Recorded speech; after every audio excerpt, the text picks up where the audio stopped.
नमस्कार. मराठी गृहिणी या आपल्या यूट्यूब चॅनलमध्ये मी वर्षा तुम्हा सर्वांचं मनापासून स्वागत करते. आज आपण चाकवताची गरगटी भाजी बनवणार आहोत. ही भाजी चवीला खूप छान लागते. रेसिपी पूर्ण बघण्यासाठी व्हिडिओ शेवटपर्यंत नक्की बघा. चला तर मग आपण रेसिपीला सुरुवात करूया.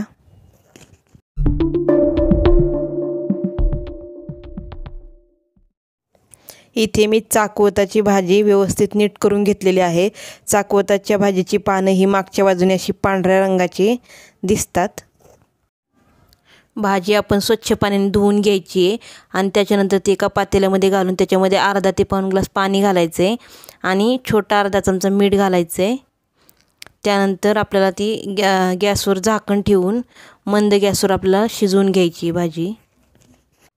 अशा पद्धतीने अगोदर मीठ घालून भाजी शिजवून घेतल्याने त्या भाजीचा कच्चेपणा जातो आणि तिचा थिकनेस सुद्धा चांगला येतो.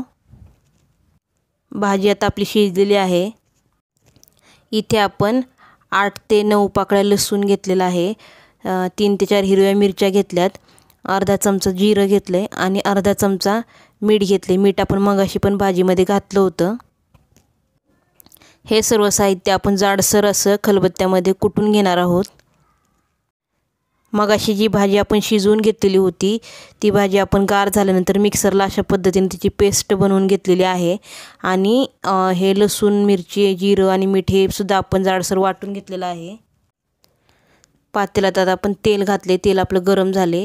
त्याच्यामध्ये आपण वाटण टाकून घेऊयात. सर्व साहित्य तेलात व्यवस्थित परतून घ्यायचे. सर्व साहित्य आपलं परतून झाले. आपण त्याच्यामध्ये पाव चमचा हळद घालून घ्यायची आणि व्यवस्थित परतून घ्यायचं.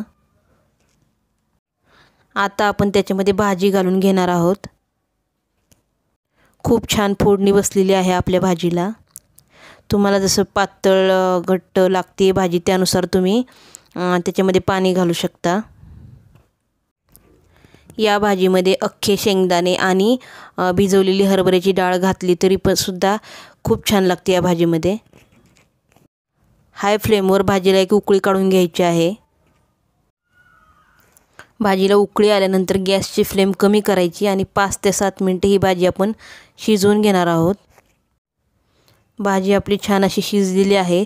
त्याच्यामध्ये आपण 2 चमचे भाजलेल्या शेंगदाण्याचं कूट घालणार आहोत. भाजी व्यवस्थित मिक्स करून घ्यायची आहे आणि 2 ते 3 मिनटं पुन्हा एकदा मंद गॅसवर शिजवून घ्यायची आहे. हे बघा भाजी आपली आता तयार झालेली आहे. आपण एका भांड्यामध्ये काढून घेऊयात. ही भाजी तुम्ही चपातीबरोबर, भाकरीबरोबर आणि भाताबरोबर सुद्धा खाऊ शकता. खूप छान लागते चवीला. आजची रेसिपी तुम्हाला कशी वाटली कमेंट करून नक्की सांगा आणि आपल्या मराठी गृहिणी या चॅनलला लाईक करा, शेअर करा आणि सबस्क्राईब करा. भेटूया पुढच्या व्हिडिओमध्ये नवीन रेसिपीसह. थँक्यू.